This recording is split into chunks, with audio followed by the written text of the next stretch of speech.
जननीं शारदां देवीं रामकृष्णं जगद्गुरुं पादपद्मे तयो শ্রিত্বা প্রণমামি মুহুর্মুহু। পরলোক থেকে মৃতপ্রায় কেশবচন্দ্র নাগকে প্রাণে বাঁচিয়েছিলেন শ্রী শ্রী মা শারদা। মা শারদা দেবী রূপে প্রাণে বাঁচিয়েছিলেন কেশবচন্দ্র নাগকে। তিনি গণিতজ্ঞ, কিন্তু অসম্ভব বিশ্বাস ছিল শারদা দেবীর উপর। ছিলেন তার একনিষ্ঠ ভক্ত। তাই তো প্রায় মৃত্যুর কোলে ঢলে পড়া গণিতজ্ঞকে বাঁচাতে এসেছিলেন শ্রী শ্রী মা শারদামণি। তাও তার নিজের দেহই যখন ইহলোকে নেই তখন।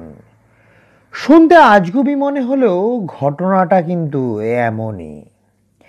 নিজে সেই অভিজ্ঞতার কথা লিখে গিয়েছেন বিখ্যাত গণিতজ্ঞ কেশবচন্দ্র নাগ মহাশয়।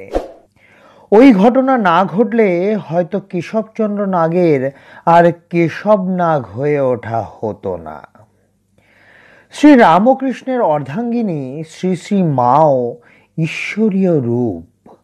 তিনি বারবার তার ভক্তদের কাছে পৌঁছে গিয়েছেন শুধুমাত্র তাদের স্মরণ করাতেই।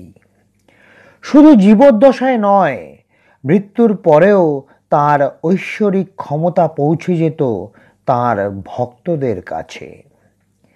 সারদা দেবীর দেহ ইহলোক ত্যাগ করে 1920 সালে। 1919 সালে জানুয়ারি মাসে মায়ের থেকে দীক্ষা নেন কেশবচন্দ্র নাগ। গণিতজ্ঞ তারই একটি বইতে লিখেছেন, তখন বহরমপুরে কৃষ্ণনাথ কলেজিয়েট স্কুলে মাস্টারি করছি।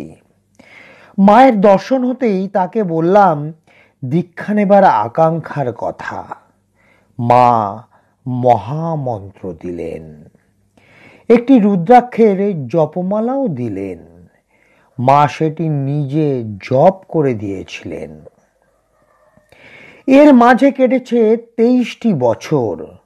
ঘটনাটা 1942 সালের। গণিতজ্ঞ লিখেছেন, প্রচণ্ড অসুখে পড়লাম। দেশের বাড়ি গুড়াপে এলাম। বাড়িতে সবাই খুব চিন্তিত। গুড়াপে তখন একজন ভালো ডাক্তার এসেছিলেন। তিনিই দেখছিলেন, কিন্তু কিছুই হচ্ছিল না। রোগ ক্রমশ বাড়তে লাগলো। পরিজনেরা ভয় পেল। বাঁচার আশা ক্রমে ক্ষীণ হয়ে এলো। তবে চিকিৎসার কোনো ত্রুটি ছিল না। ক্রমে ভীষণ শ্বাসকষ্ট শুরু হলো। ডাক্তার বললেন অক্সিজেন সিলিন্ডার লাগবে। বাড়ি থেকে কে যেন গেল বর্ধমানে সিলিন্ডার আনতে। সেই রাত আমার স্পষ্ট মনে আছে। কষ্টটা যেন দ্বিগুণ হয়ে গিয়েছে। বুঝিবা শেষ রাত। সেদিন গণিতজ্ঞের বাড়িতে কারোর চোখে ঘুম নেই। গণিতজ্ঞ লিখছেন, হঠাৎ মায়ের কথা মনে পড়ল। মাকে অসুস্থ অবস্থায় সেবা করেছিলেন স্বয়ং মা কালী। আর আমার এই দুঃসময়ে মা কি আমায় বাঁচাবেন না? বারবার শুধু তার কথাই ভাবছি, তাকে ডাকছি। হাত পা নাড়ানোরও ক্ষমতা নেই। শুধু কাঁদছি আর কাঁদছি। এমন সময় একটা ঘটনা ঘটল। স্পষ্ট দেখলাম মায়ের মতো কে একজন আস্তে আস্তে আমার মাথার সামনে এসে দাঁড়ালেন। হ্যাঁ, মাই তো। সেই মুখ, সেই চোখ, সেই সরু লাল পাড় শাড়ি, দু চোখে করুণা ধারা ঝরে পড়ছে। মা আমার মাথায় হাত বুলিয়ে দিলেন। আরাম অনুভব করলেন কেশব নাগ। তার কথায় মনে হচ্ছিল আমি সেরে যাচ্ছি।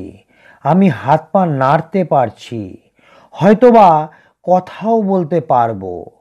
মা আমাকে সাদা একটা গুলি খাইয়ে দিলেন, যা দেখতে অনেকটা ন্যাপথালিনের মতো।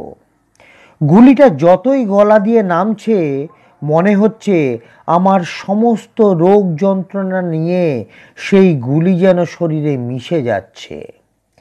তারপর কখন ঘুমিয়ে পড়েছি কোনো খেয়াল নেই।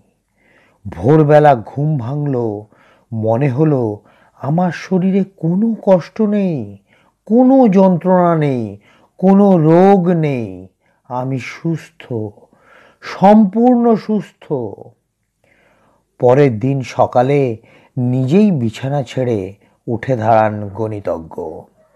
সবাইকে অবাক করে হাঁটতেও শুরু করেন। এক রাতে কি এমন ম্যাজিক হলো, এটা ভেবেই সবাই অবাক। সকালে চিকিৎসক আসলেন। তাকে কেশবচন্দ্র নাগ বললেন, ডাক্তারবাবু, আমি সেরে গিয়েছি, আমি ভালো হয়ে গেছি। ডাক্তার তো অবাক। চিকিৎসক নিজেই তাকে বললেন, ভগবানই তোমাকে বাঁচিয়েছেন। ধীরে ধীরে বাড়ি থেকে অক্সিজেন সিলিন্ডার ফেরত গেল। ক্রমেই সুস্থ হয়ে ওঠেন গণিতজ্ঞ।